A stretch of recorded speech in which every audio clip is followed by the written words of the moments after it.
Terre is a global leader in floating solar solutions. We are the pioneers in floating solar then, and now we are the global leaders in floating solar.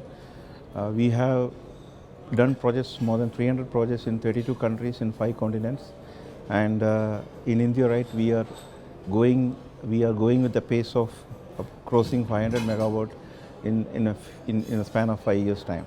So we started in India incorporation in 2018, and from 2018 to 2024, over a period of 6 years, we have done more than 13 projects, and we are clocking 500 megawatt of projects. So from the initial stage of niche technologies, now it has come substantial potential solutions for alternative energy. And Terre in 2010 it's incorporated worldwide, and then 2013 the first megawatt projects done in Japan. And over a period of time, right, we have done almost 1.9 gigawatt of projects.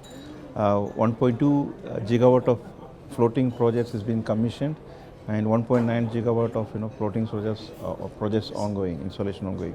So we have a portfolio of almost like 2 gigawatt now, which is prudential and profound, impeccable solutions that we are doing. Yeah, as I said, right now, like from curious state of floating solar, now it become a serious state. So we have been engaged with MNRE, SECI, and many organizations, PSUs, nodal agencies, to disseminating know-how, floating solar solutions, benchmarking, giving fundamental information, baseline, guidelines. All we are doing it because we have a proven experience. That experience of more than a decade has converted into expertise. So we are doing that, as I said, right, from 2018, when we started 500 kilowatt is the first project, and now, right, we are clocking 500 megawatt. The transition from kilowatt to megawatt is phenomenal for us, and then right now all the EPCs to developers has taken this floating solar in a very serious way.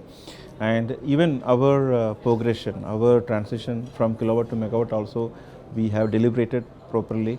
We have ensured that the supply against deliverables are there, and our establishment of manufacturing in India also, right, make in India progress, so that dependency on importation has been completely eradicated, and we are 100% make in India now.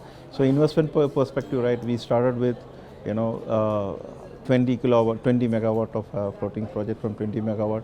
Right now, right, we are having a capacity of around 350 to 375 megawatt. So we are expanding basis on the requirement now. So we are setting in next 1 year 1 gigawatt of floating solar projects, and for the 1 gigawatt floating projects, our expansion will be also from 350 to 375 megawatt now to at least to get like around 550 to 600 megawatt. Add to that, along with the existing portfolios, right, we have innovated a new product. It's a market penetrating, this path-breaking technology, wherein right now this product can scale up very easily, and said our achievement, our target of 1 gigawatt can be easily attained with this kind of a product, where the cycle time or the lead time, scale-up time is 50% exactly reduction than the current existing products. So this gives a kind of a leverage for us to achieve our target of 1 gigawatt. See, floating solar, as I said, right, we are doing a pivotal role in getting this kind of renewable energy transition. So alternative energy is the need of the hour. So we have all these guidelines and deadlines of getting alternative energies, getting the solar renewable things. And as I said, it was a niche technology. From niche technology, it comes to be a very an alternative technology because of that the way it has progressed. So untapped water bodies are there, immense water bodies there. As per our beliefs, as per our estimations, more than 400 to 600 gigawatt of floating solar is potential in India, because you already have more than 300 dams. Hydro dams are there, more than 200 dams. Then water bodies, water bodies are there. So these bodies can be utilized, and that way right now you already have a existing power infrastructures. So right, we have a kind of equilibrium, standardizations, and also right now the infrastructures to take this floating solar to next level. And also, right, from the curious state, it has become a serious state. Then all these developers, knowledge, they have understood the the potential of floating solar. And right, we are also as a company bonded to more sustainable one. And as I said, from niche technology, now it has become a proven technology. And a period of 4 years to reach 5 years to reach half a gigawatt.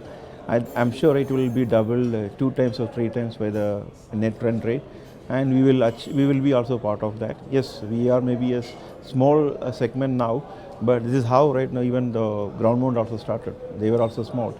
Now it has over, so the value supply chain comes, then the understanding, the confidence level of all these investors, is furthermore increase the potential. I mean, we can convert that potential into mass industry scale projects, especially because we have abundant water bodies. So untapped potential water bodies are there. This is a perfect time for us to encash, because now the confidence is there in the market. As long as the confidence is there, the know-how is there, then even the investors are profounding, okay, the solutions are already here. It's not who is doing it. Now, right, almost like 900 megawatt of floating projects are already commissioned or in the commissioning stage. So it gives kind of a confidence, moral boosting for the investors also to come and fund for floating solar, because you have infrastructures, you have water bodies, and you don't need to have any issues on the land acquisitions, delays in land acquiring, all these legal issues and all. So it's a very clean energy, and adding to that additional efficiency because of the water cooling, right? The LCU can also be factored, and it will also help to break even the differences what we are having between the ground mount and the floating solar conventional ones. Okay, see, from the challenges associated, challenges, floating solar is not about floating solar, floating for 25 years, not about floating for 25 years. The investors' money should be, an asset should be protected for 25 years, because basically, right, you are doing projects in water, right? Unless ground mount or traditional rooftops, you don't have any sort of rocket systems, solid systems to hold it. It's all with the combination of anchoring and mooring systems. That also is flexible one. You have underwater current, you have waves, you have tides, you have the typical water level variations. To all these things, you only have anchoring and mooring systems to inline to ensure the floating components are in arrays has been intact. So there are and you have. Obviously, the guidelines are standards and guidelines were not there for people, but for us, after doing 300 plus projects, we understand each project has its own unique styles. The design has to be catered. A special design has to be catered for each project based on the site conditions. So the environment is changed. The water level variations you have it. Then the waves you are having it. The potential tides can come. So all this, and isn't the basically right, the length patterns, the depth of that, all this related to create a particular design suits. We have to do it. So that's why we have to do it. And as I say, right, each project has to be designed. It should be a special design suit according to the site conditions. You cannot have a standard design. You cannot take it from the shelf. That is one thing, right, is there. And the challenge, we are always saying, right, floating solar is a challenge, but we are trying every day, right, to solve that challenges in an extent, without compromising on the quality, without getting the projects in a highly costly affair where it is not a doable thing. So we are ensuring that the projects are doing it. There are certain sites which we avoid, certain sites which we encourage. So that's why, right, we have to ensure the asset is protected for 25 years. From the policies point of view, right, I think right now the government's changes right now, the policies should not be changed, and you don't keep a precedence and uncertainty on the PPAs and all this stuff. So once we agreed on a PPAs and all, it has to be honored.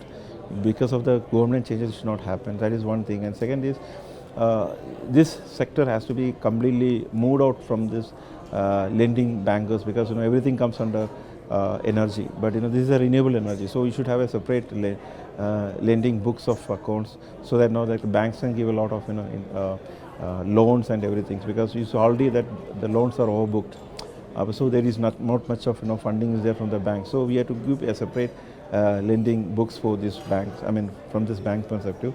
Then previous fundings, incentives, all this we can take it for this kind of special market where you need to give some sort of incentives and tariff rates So definitely right, the tariff rate, I mean the reverse auctions, these things should be calmed out and we have to take it out because there should be a regulatory who has to look at based on the location, based on the site conditions and everything, right?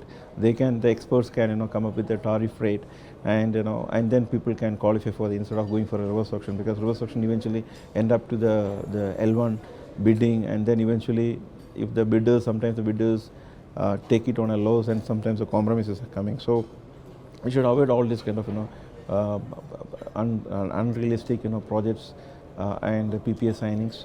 Let the PPA sign comes, it should be honored, and also right, we should take projects basis on realistic PPAs, and quality is surpassed, because we see after third year, fourth year, I mean like within few years of project implementation, the projects we are having a lot of technical, I mean quality issues are coming in different sites. Not talking about floating solar, I'm talking as a whole practice. So we should have some kind of incentives, then reverse auctions, then separate lending books. These are the few things that we think, and then the standard, I mean the what do you call that, the policies should be, we should not be like uh, um, derailed because of the change in the regimes. So that should be the same. So we should have covered standard policies. That's what I say.